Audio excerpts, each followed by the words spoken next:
This channel does not promote any violent, harmful, or illegal activities. All content provided by this channel is meant for an educational purpose only.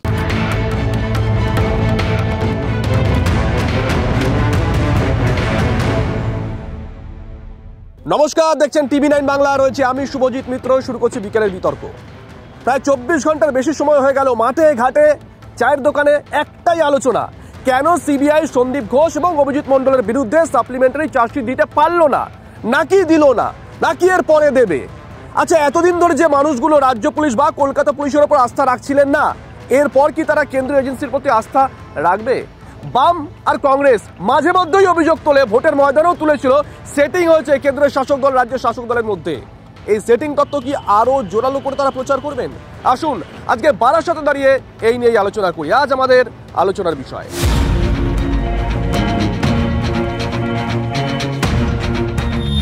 এই মুহূর্তে আমার সঙ্গে রয়েছেন চারজন বিশিষ্ট অতিথি যারা নিত্যদিন এই মাটিতে দাঁড়িয়ে রাজনীতি করেন। আমার সঙ্গে রয়েছেন তৃণমূল কংগ্রেসের তরফ থেকে জয় ঘোষ, স্বাগত আপনাকে। জোরে হাততালি প্লিজ। কংগ্রেসের তরফ থেকে রয়েছেন নীলাভ বন্দ্যোপাধ্যায়, স্বাগত। বামেদের তরফ থেকে রয়েছেন বরুণ ভট্টাচার্য, স্বাগত আপনাকে, একটা জোরে হাততালি প্লিজ। এবং রয়েছেন পিকলু শর্মা বিজেপির তরফ থেকে। প্রত্যেকের কাছেই যাব, তবে তার আগে একটা পলিটিক্যাল রিঅ্যাকশন। হাইকোর্টে গিয়ে নেমন্তন্ন করে ডেকে এনেছেন সিবিআইকে, রেসপন্সিবিলিটি তাদের। কাকে কান নিয়ে গেল, আপনি কাকে পেছনে ছুটবেন আর এখন বলবেন কাকের জন্য দায়ী হচ্ছে তৃণমূল কংগ্রেস, রাজ্য সরকার? এগুলো তো হতে পারে। সংস্থাগুলো মুখে কালো কালি মেখে ঘুরে বেড়ান যে আমরা তদন্তকারী না, আমরা সরকারের খাজাঞ্চি। অন্যায় হলে কাল আপনি মারা গেলে, আমি মারা গেলে, অন্য লোক মারা গেলে মানুষ বিচার চাইবে কোথায়? ওই দিল্লি আর বাংলার যে সেটিং, বিজেপি তৃণমূলের যে বন্ধ ঘরের মিটিং, সেই বন্ধ ঘরের মিটিং হবে এবং আসলে কেউ যারা দোষী তারা কেউ সাজা পাবে না। আমরা আজকে বামেদেরকে দিয়ে শুরু করি। বরুণবাবু, আপনারা তো বিভিন্ন সময় দেখেছি বামপন্থী আইনজীবীরাও আদালতে সওয়াল করতেন সিবিআই আর রাজ্য পুলিশের ওপর ভরসা নেই। আসলে ঘুণ ধরা কাঠে যেমন কোনো কাজ হয় না, খাঁচায় ভরা তোতা পাখি নতুন করে নিজের কথা বলতে পারে না। আমরা বরাবর বলেছি যে দিল্লি এবং কলকাতার দারুণভাবে আঁতাত রয়েছে। দাদা এবং দিদির যে সেটিং, সেই সেটিংয়ে পার্থ চট্টোপাধ্যায়ের মতো একজন দুষ্কৃতকারী ছাড়া পেয়ে যায়, জামিন পেয়ে যায়। সন্দীপ ঘোষের নেতৃত্বে যে নক্কারজনক কাজ আরজি করের ঘটনাকে কেন্দ্র করে গোটা পৃথিবীকে নাড়িয়ে দিল। আমাদের রাজ্যে আমাদের হিসেব অনুযায়ী প্রায় 2 কোটি মানুষ তারা পথে নেমেছিল বিচার চেয়ে, শুধুমাত্র বিচার চেয়ে। কিন্তু সেই বিচারের বাণী নিভৃতে নীরবে কাঁদছে। না, আমার প্রশ্ন হচ্ছে, আগামীতেও কি আপনারা সিবিআই ইডি চাইবেন? আপনারা বলেন যে কোর্ট মনিটরিং তদন্ত হবে। কোর্ট তো তদন্ত করতে আসবে না, কোর্টকে কোনো একটা সংস্থাকে দিতে হবে। কলকাতা পুলিশের ওপর আপনাদের ভরসা নেই, রাজ্য পুলিশের ওপর আপনাদের ভরসা নেই। আপনারা সিবিআই চাইতেন, ইডি চাইতেন, এরপরেও কি চাইবেন বিভিন্ন মামলার ক্ষেত্রে? নতুন করে সিবিআই এর দায়িত্ব হচ্ছে নিজেদের প্রতি আস্থা রাখছে মানুষ, ভারতবর্ষের মানুষ, এটা প্রমাণিত করা। কিন্তু সিবিআই এর নিজেদের কাজেই নিজেরা প্রমাণ করছে যে তারা খাঁচায় ভরা তোতা পাখি। কংগ্রেস কি বলছে? দেখুন, আমরা পরিষ্কার করে বলছি, যে কটা সিবিআই বা ইডি তদন্ত চলছে পশ্চিমবঙ্গে, কোনোটা সিবিআই বা ইডি যেচে আসেনি। প্রত্যেকটা কোর্টের নির্দেশ হয়েছে, তারপরে এসছে। ফলে সিবিআই যে বিরাট কোনো ভালো ভূমিকা নিয়েছে, পশ্চিমবঙ্গে আমাদের এরকম অভিজ্ঞতা নেই।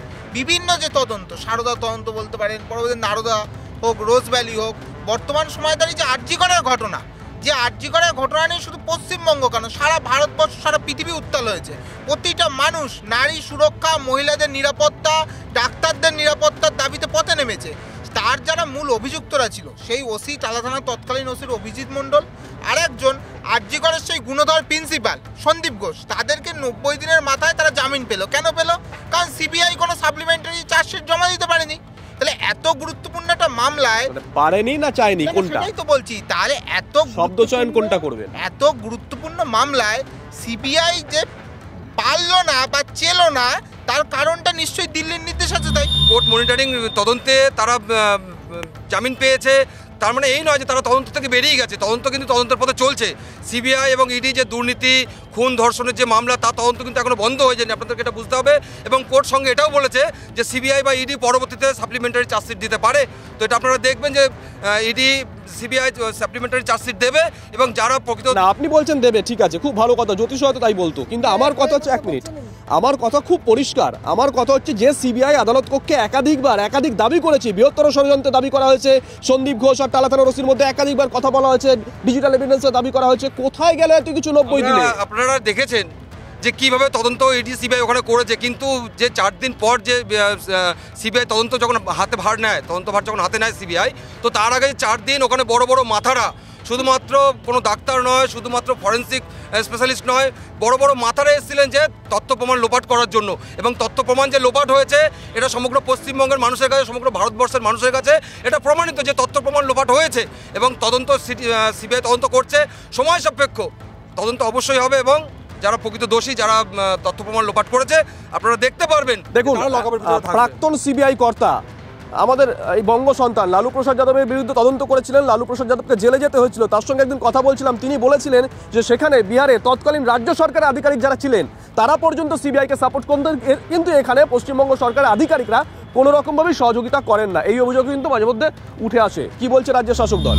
প্রথম কথা হলো যে দুটি দল, রাজনৈতিক দল, 2-3টে দল যারা পিছিয়ে পড়েছিল রাজনীতিতে ভেসে থাকার জন্য, 5 তারিখ বাংলাদেশের ওই ঘটনার পরে সেই ঘটনাকে কেন্দ্র করে নিয়ে এসে বাংলাদেশ আলোচনা নয়, আমি বলছি আপনাকে তো রিলেটেড আসতে হবে। কলকাতা সেইটাকে ফলপ্রসূ করতে গিয়েছিল, পারেনি।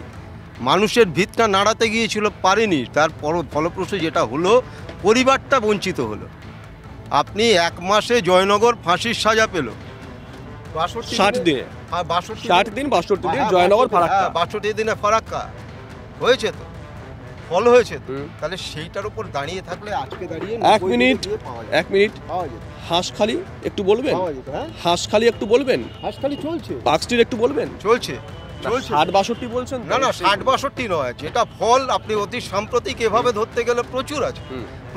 আপনারা ফলে বিশ্বাসী, খুব ভালো কথা। আমি জানি না কংগ্রেস, যিনি কংগ্রেস করেন, হ্যাঁ বলুন বলুন। আপনি অতীতটাকেও টানুন। আমরা মনীষা মুখার্জিকে খুঁজে পাইনি, আমরা ভিখারি পাসওয়ানকে খুঁজে পাইনি, আমরা 100 বার আমি 100 বার, আপনি খুব ভালো কথা বলেছেন। অতীতটা টানতে হবে, আপনার কথা প্রসঙ্গে যাচ্ছি। আপনি বলছেন অতীত টানতে, আপনি বলছেন ফলে বিশ্বাসী।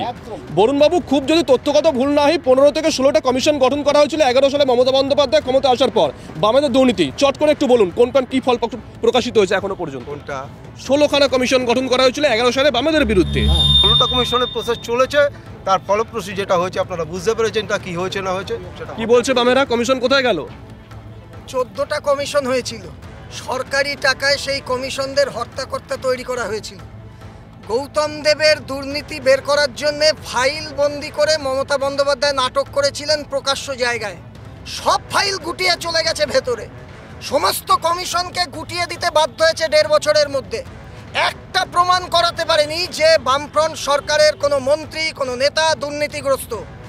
এটাই হচ্ছে সিপিআইএম, এটাই হচ্ছে বামপন্থীরা, আমি বুক বাজিয়ে বলি। কিন্তু এখনো পর্যন্ত এটাও তো প্রমাণ হয়নি পার্থ চট্টোপাধ্যায় দোষী, কিংবা অনুব্রত মণ্ডল দোষী, বা জ্যোতিপ্রিয় মল্লিক দোষী। অভিযুক্ত দোষীর মধ্যে পার্থক্য আছে, দোষীটা প্রমাণিত হয়নি এখনো। মুখ্যমন্ত্রীর কথাই হচ্ছে অভিযুক্ত মানেই দোষী না, অভিযুক্তকে অভিযুক্ত বলা যায় না, এ সমস্ত নতুন তথ্য। কিন্তু এটা তো সত্য যে গোটা পৃথিবীর মানুষ দেখেছিল প্রাক্তন শিক্ষামন্ত্রীর ফ্ল্যাট থেকে কোটি টাকা বেরোচ্ছে, বান্ধবীর ফ্ল্যাট থেকে কোটি টাকা বেরোচ্ছে। পার্থ চট্টোপাধ্যায়ের বাড়ির থেকে আনুষঙ্গিক যে সমস্ত জিনিসপত্র বেরিয়েছে, সভ্য সমাজে চলে না সেগুলো। এবং সিবিআইয়ের তদন্ত করতে গিয়ে সিবিআই বারে কথা বলেছে, চার্জশিট দেওয়ার আগে পর্যন্ত বলেছে যে নানা প্রমাণ সামনে আসছে যে চক্রান্তের মাথা হচ্ছে, দুর্নীতির মাথা হচ্ছে পার্থ চট্টোপাধ্যায়। তিনি বেকসুর জামিন পেয়ে যাচ্ছেন। শাসক দলের কাজ হচ্ছে সমাজকে প্রশাসন দেওয়া, সুস্থ সমাজ ব্যবস্থাকে চালু রাখা। এখানে আমাদের রাজ্যের শাসক দলের কাজ হচ্ছে অপরাধীকে আড়াল করা এবং অপরাধের সঙ্গে যুক্ত রাজ্যের যে শাসক দলের চূড়ান্ত শীর্ষ নেতারা তাদেরকে একেবারে আড়াল করে রেখে তাদেরকে কংগ্রেস। দেখুন, অপরাধীদের বাঁচানোর ইচ্ছে এখানে প্রথম দিন থেকে ছিল। যদি না থাকতো তাহলে সেমিনার হল ভাঙতে যেত না এবং কোনো রকম সহযোগিতা হয় না। এবং আমি একটা কথা বলে রাখছি এখানে পরিষ্কার, যদি কোনোভাবে রাজ্য সরকার চাইতো যে এখানে সত্যি স্বচ্ছ আন্দোলন, স্বচ্ছভাবে এখানে বিচার হোক, তাহলে রাজ্য সরকারের তো এই ভূমিকা থাকতো না। আপনি রাজ্য সরকারের কথা বলছেন, কেন্দ্রের বিরুদ্ধে কেন বলবেন না? কেন্দ্রের বিরুদ্ধে আমি প্রথমেই বলে দিয়েছি, কেন্দ্রের এটা সম্পূর্ণভাবে সিবিআই এবং ইডির ব্যর্থতা যে ছাড়া পাচ্ছে, কিন্তু পাশাপাশি রাজ্যকেও ভুলে গেলে হবে না, কারণ প্রাথমিকভাবে ল অ্যান্ড অর্ডার কিন্তু রাজ্যের হাতে। রাজ্যের এখানে কর্মচারীরা কাজ করছে, সেখানে দাঁড়িয়ে রাজ্যে যে একের পর এক ঘটনা, পার্কস্ট্রিট হয়েছে, ওনারা দুটো ঘটনা তুলছে, হাঁসখালি হয়েছে, সেখানে দাঁড়িয়ে আপনার কামদুনি হয়েছে, সেখানে কি হলো, বিচারটা কোথায় গেল? আর ওনারা যে বলছেন ফাইলের কথা, 21শে জুলাইয়ের কথা হচ্ছে, 21শে জুলাই যার দিকে মূল অভিযোগ ছিল রজপাল সিং, তৃণমূল এসে ওনাকে মন্ত্রী করেছিল। রেজ্জাক মোল্লা তৃণমূলে গিয়ে মন্ত্রী হয়েছে। ঋতব্রত ব্যানার্জি, যার বিরুদ্ধে ওনারা একসময় গলা ফাটাতো, সেই ঋতব্রত ব্যানার্জিকে ওনারা নিয়ে গিয়ে করেছেন কি, করেছে রাজ্যসভার সাংসদ। মনীষ গুপ্তকে নিয়ে গিয়ে বিদ্যুৎ মন্ত্রী করেছিলেন। ফলে এইটাই হলো ওনাদের কমিশনের। কি বলবে বিজেপি, কি বলবে? আমার তো প্রথম কথা হচ্ছে গিয়ে যে কংগ্রেস সিপিএম যে বলছেন, দল থেকে ওনাদেরকে একটা বড় সংবোধন করছেন, কারণ ওনারা ভুলে যাচ্ছেন যে ওনারা কোন জোটের সঙ্গী। তো বিষয়টা হচ্ছে কি যে এত বড় আমরা দেখতে পেরেছি যে অভয়ার হত্যা, ধর্ষণ, খুন দেখেছি, এবং তার পিছনে যে বড় যেটা মেনলি যেটা হত্যার পিছনে ছিল সেটা হচ্ছে দুর্নীতি। মানে সেই দুর্নীতির বিরুদ্ধে ওনাদেরকে কোনোদিনও আজ অব্দি দেখিনি মুখ খুলতে। আপনি কংগ্রেস বলুন আর সিপিএম বলুন, একমাত্র প্রতিবাদ যারা করেছিলেন সেটা ভারতীয় জনতা পার্টি। পশ্চিমবঙ্গ, সমগ্র পশ্চিমবঙ্গ জুড়ে তারা বিভিন্ন সময় বিভিন্ন মুহূর্তে রাস্তা অবরোধ থেকে শুরু করে যা আমাদের করণীয় ছিল আমরা করেছি। আমরা আপনারা দলগতভাবে করছেন, কিন্তু আমার প্রশ্ন হচ্ছে ইডি আর সিবিআই তাদের তদন্ত কি দলের কোনো আস্থা আছে? এখনো আছে, গতকালের পরেও থাকবে? হ্যাঁ, অবশ্যই দলের আস্থা একটা কারণেই থাকবে যে বর্তমান ইডি এবং সিবিআই যে তদন্ত করছেন, আমরা বিগত দিনে ভারতবর্ষে ইডি সিবিআইকে দেখে এসেছি যে কেন্দ্র সরকারের অঙ্গুলি হিলনে তারা চলেছে। প্রথম এই ইডি সিবিআই এবং যে মোদিজি প্রধানমন্ত্রীত্বের নেতৃত্বে কোনো অঙ্গুলি হিলন ছাড়াই ইডি সিবিআই তারা কাজ করছেন। এবং সময় সাপেক্ষ আপনারা এটাও দেখবেন যে পশ্চিমবঙ্গে যারা দুর্নীতিগ্রস্ত রয়েছে, যারা এই খুন ধর্ষণের সঙ্গে জড়িত রয়েছে, তারা সাজা কাটবে, তাদেরকে জেলে যেতেই হবে। এটা শুধুমাত্র সময়ের অপেক্ষা। বেশ, হ্যাঁ বলুন বলুন। বলছেন এখন নাকি অঙ্গুলিহীনরে কাজ হয় না, কিন্তু যখনই ওই সিবিআই প্রধান বলে আমি কালকে সকালে রাফায়েলের তদন্ত করবো, রাত 12টায় আমরা কিন্তু ওই সিবিআই প্রধানকে আমরা পরিবর্তন হতে দেখেছি। এবং এই বাংলায় যারা শুধুমাত্র সামনে 6টা নির্বাচন ছিল বলে যে এত বড় একটা নারকীয় ঘটনা ঘটলো, তারপরেও আমরা দেখলাম, আমরা জানি ইন্ডিয়ায় প্রত্যেকদিন 100-র মতো ঘটনা এরকম ঘটে, কিন্তু বাংলায় আমাদের যে পরপর 3টে ঘটনা দেখেছিলাম মুখ্যমন্ত্রী এবং প্রশাসনের ওপরে, 2টো ঘটনা এবং তার পরিবারের লোক তারা কিন্তু আস্থা রাখতে পারলেও এই সিপিএম, বিজেপি এবং কংগ্রেসের অঙ্গুলি হিলনে এবং তাদের মদতেই তারা কিন্তু সেই সময় রাজ্য সরকার এবং মুখ্যমন্ত্রীকে এবং পুলিশ প্রশাসনকে তারা ভুল বুঝেছিল। কিন্তু তার ফলস্বরূপ আমরা দেখলাম যে 2টো পরিবার আস্থা রাখতে পেরেছিল তারা কিন্তু 60 দিন 62 দিনের মাথায় তারা কিন্তু বিচার পেয়ে গেল। কিন্তু যে তদন্ত এই সিবিআইকে যারা ব্যবহার করলো, কোর্টে গিয়ে নিয়ে চলে গেল যে এই তদন্তটা দীর্ঘদিন ধরে হোক যাতে করে আমরা উপনির্বাচনের ফলটা আমাদের দিকে করতে পারি, কিন্তু তারা তখন বিচার করলো না যে এই মা এবং যে বোনটা চলে গেছে তার বিচার কে করবে এবং সেই বিচার। হ্যাঁ বলুন, আপনি বলছিলেন। দেখুন, এখন তৃণমূল আর সিপিএম এর ব্যাপারটা হয়ে গেছে না পরকীয়া সম্পর্কের মতো। এরা রাজ্যে ওকে গালাগালি দেয়, সেন্ট্রালে গিয়ে একসাথে পাশে বসে থাকে, এদের সম্পর্ক হচ্ছে তাই। এখন ব্যাপারটা হচ্ছে যদি সিবিআই নিরপেক্ষ না হয় তাহলে স্বীকার করুক পুলিশও নিরপেক্ষ না, সিআইডিও নিরপেক্ষ না। যেখানে তদন্ত হচ্ছে কোর্ট মনিটরিংয়ে তদন্ত হচ্ছে, আর সিবিআইয়ের কাজ কি হবে? সিবিআইয়ের কাজ হবে তদন্ত করে এভিডেন্স তুলে কোর্টের হাতে সাবমিট করা। এভিডেন্স লোপাট করার পরে এরা আবার গলাবাজি করতে রাস্তায় নেমেছে যে সিবিআই কেন চার্জশিট দিতে পারলো না। আর্থিক দুর্নীতির ক্ষেত্রে যখন সন্দীপ ঘোষের বিরুদ্ধে চার্জশিট দিতে গেছে সেই সময় দাঁড়িয়ে রাজ্য সরকারের পক্ষ থেকে, যেহেতু রাজ্য সরকারি কর্মচারী, রাজ্য সরকার তার অনুমতি দেয়নি। কেন অনুমতি দেয়? একদমই তাই, সত্যিই তো। 1 মিনিট, চার্জশিট পেশ করার আগে রাজ্য সরকারের কর্মচারী হলে তার একটা অনুমতি লাগে রাজ্য সরকারের তরফ থেকে। তথ্যগত ভুল না হলে 27 তারিখ সম্ভবত অনুমতি চাওয়া হয়েছিল, এখনো পর্যন্ত দেওয়া হয়নি। প্রসিকিউশনে আছে, দিয়ে দেয়, অসুবিধা না বুঝতে পারলাম না এখনো। 1 মিনিট, মানে এই ধরনের একটা গুরুগম্ভীর তদন্ত আপনি বলছেন কখনো 60 দিনে 62 দিনে কলকাতা পুলিশ, রাজ্য পুলিশ সমাধান করে দিচ্ছে, একটা অনুমতি। না, পশ্চিমবঙ্গ পুলিশের ওপর আস্থা ছিল না, লাফিয়ে গিয়ে সিবিআইয়ের কোর্টে চলে গেছিল। সিবিআইকে কোর্ট মনিটরিং তাকে করতে বলা হয়েছে, তারপরে দাঁড়িয়ে ফলটা দেওয়ার দায়িত্বটা সিবিআই। প্রসিডিওরে তো থাকবেই, কারণ এই প্রসিডিওর যত দীর্ঘস্থায়ী করা যাবে তত সন্দীপ ঘোষের খুঁড়তুতো জ্যাঠতুতো সমস্ত নেতা মন্ত্রী তারা ধরা পড়বে। যদি প্রসিডিওর তাড়াতাড়ি চালানো যায়, যদি অনুমতি দিয়ে দেওয়া যায় রাজ্য সরকার থেকে, তাহলে সব নেতা মন্ত্রী ধরা পড়বে। এই যত দুর্নীতি হয়েছে আরজি করকে কেন্দ্র করে এখন বেরোচ্ছে সারা পশ্চিমবঙ্গের সমস্ত জায়গায় থ্রেট কালচার। এবং থ্রেট কালচারের রাজনীতি আর মরা মানুষের হার বেচে পয়সা নেওয়ার দুর্নীতি, এর যদি প্রসিডিয়ার তাড়াতাড়ি করে অনুমতি দেওয়া হয় তাহলে অনেক নেতা মন্ত্রী ফেসে যাবে। মমতা ব্যানার্জি পুলিশ মন্ত্রী রোববার অব্দি সময় চেয়েছিলেন তথ্য প্রমাণ লোপাট করার জন্য, এবং যখন তিনি বুঝতে পেরেছেন যে আমাদের তথ্য প্রমাণ লোপাট করা হয়ে গেছে, শুধুমাত্র এটা কিন্তু খুন ধর্ষণের মামলা নয়, এটা মানতে হবে যে একটা সরকারি একটা নাম করা জায়গা, পশ্চিমবঙ্গের একটা অন্যতম স্বাস্থ্য জায়গা যে আরজিকর, সেখানে যে চরম দুর্নীতি এবং ঘুঘুর বাসা ছিল, এইটাকে গোপন করার জন্যই 4 দিন সময় চেয়েছিলেন। বিজেপি নামক একটা দল যারা ইডি সিবিআই কে পকেটে রেখে সারা রাজ্যে সারা দেশে ঘুরে বেড়ায়, তাদের কোন রকম ইডি সিবিআই কে দিয়ে উত্তর মানুষের পক্ষে এরা দিতে পারবে না। ঠিক একই রকম মানুষের জন্য কাজ করতে পারে না। আপনার সঙ্গে সহমত আমি। আপনি যে অভিযোগটা করেন যে এটা একাধিক মানে তৃণমূল কংগ্রেস, বাম বা কংগ্রেস, আইএসএ প্রত্যেকের অভিযোগ যে ইডি সিবিআই কে কন্ট্রোল করে বিজেপি, ঠিক একই রকম ভাবে রাজ্য পুলিশ কলকাতা পুলিশকে কন্ট্রোল করে রাজ্যের শাসক দল তৃণমূল কংগ্রেস, এই অভিযোগটা ওঠে। তালা থানার অফিসার অ্যারেস্ট হয়েছিল 4 দিনের মধ্যে যে দোষী সে অ্যারেস্ট হয়েছিল, 4 দিনের মধ্যে দোষীকে অ্যারেস্ট করেছিল। রাজ্যের পুলিশ ছাড়া উনি বললেন 4 দিন মমতা বন্দ্যোপাধ্যায় সময় চেয়েছিলেন নাকি তথ্য প্রমাণ লোপাটের জন্য, তাহলে 4 দিন তো ওনাকে সুযোগ দেওয়া হয়নি, তাহলে তথ্য প্রমাণ লোপাট হয়নি, তাহলে যে কথা ওনারা তুলছিলেন সেটা মিথ্যে। কিন্তু তারপরেও তথ্য প্রমাণ লোপাট না হওয়ার পরেও সিবিআই এবং কেন্দ্রীয় সংস্থার যে পুলিশ, সেই পুলিশ দিয়ে আরজিকর ঘিরে রাখা হলো, তাহলে সেখানে আর কেউ কোনো রকম কাজ করতে পারলো না। তারপরেও ওই পরিবারটা এবং ওই মা এবং ওই বোনটা কেন এখনো পর্যন্ত বিচার এই ইডি সিবিআই এবং আদালত দিতে পারলো না, সেটা আমরা সিপিএম বিজেপি সবার কাছে তো এ কোনো পরীক্ষা করা হচ্ছিল, তার রেজাল্টটা কি আছে জিজ্ঞাসা করুন। ঠিক তার জিজ্ঞাসা করুন সেটা কি আছে। 900 ঘন্টা যে ভিডিও ফুটেজ তার পরীক্ষা করা হচ্ছিল, তার রেজাল্টটা কি আছে। বেশ, 4 দিনের তদন্তে তৃণমূল কংগ্রেস বারংবার যে দাবি করছে যে 4 দিনের তদন্তে এখানকার রাজ্য পুলিশ, কলকাতা পুলিশ যেটা করেছিল 4 মাসের তদন্তে সিবিআই সেটাই করেছে, এক বিন্দু এগোতে পারেনি। আমি দুটো উদাহরণ দেব। এই 4 দিনের তদন্তে কতবার সন্দীপ ঘোষকে ডেকে পাঠিয়েছে পুলিশ, তিনি গেছেন কি জাননি? কতবার টালা থানার ওসিকে পুলিশ ডেকে পাঠিয়েছে, তিনি গেছেন কি জাননি? কি হলো? তাকে তো আটকে রাখা গেল না, তাদের সিবিআইয়ের ব্যর্থতায় তাকে বাইরে আসতে হলো, সিবিআইয়ের ব্যর্থতাতেই আসতে হলো। সিবিআইয়ের ব্যর্থতা আলটিমেট কি হলো? আপনি অনেক দৌড়ালেন কিন্তু শেষ অবধি পৌঁছাতে পারলেন না, সেটা আমরা তো সেটা চাইছি।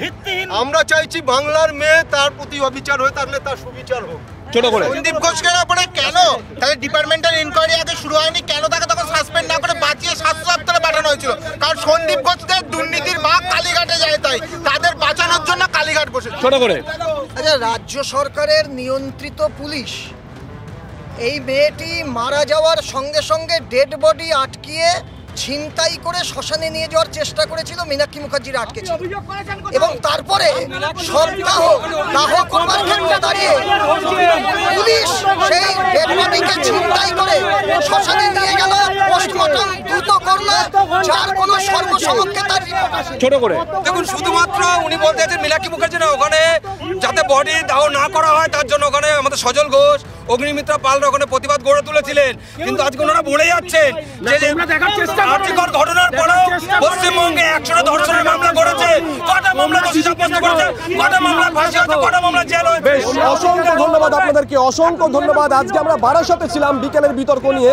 সেখানে আবার সেই তোতা কাহিনী উঠে এলো। নজর থাকবে আমাদের আগামী দিনে, মানে যে মানুষগুলো এর আগে ইডি সিবিআইয়ের ওপর ভরসা রাখতেন, সেই আম জনতা ইডি সিবিআইয়ের ওপর ভরসা রাখতে পারেন কিনা, কারণ আমরা খবর করি আম জনতার জন্য। আজকে এখান থেকে বিদায় নিচ্ছি, আগামীকাল পৌঁছে যাবো আপনার পাড়ায়। দেখতে থাকুন TV9 বাংলা, না দেখলেই নয়।